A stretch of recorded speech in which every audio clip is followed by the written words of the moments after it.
Viewer সবাই কেমন আছেন? আজকে আমি গোলাপ জামুন তৈরি করব। গোলাপ জামুন মিষ্টির জন্য প্রথমে গুঁড়া দুধ 1/4 কাপ, ময়দা 1/4 কাপ, বেকিং পাউডার 1/4 চা চামচ, ঘি 1 চামচ, একটা ডিম ফেটিয়ে সেগুলোকে ভালো করে ময়ান করে নেব। এরপর কিছু ফুড কালার দিয়ে সেগুলোকে ছোট ছোট বল করে মিষ্টি তৈরি করে নেব। মিষ্টিগুলো সবগুলো হয়ে গেলে একটি প্যানে তেল দিয়ে সেগুলোকে অল্প আঁচে ব্রাউন কালার না হওয়া পর্যন্ত ভেজে নেব।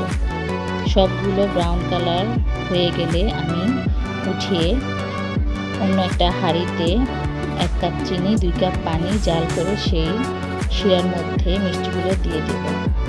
কিছুক্ষণ জাল করার পরেই আমার গোলাপ জামুন মিষ্টি তৈরি। আপনারাও এভাবে বাসায় গোলাপ জামুন মিষ্টি তৈরি করে খেতে পারেন।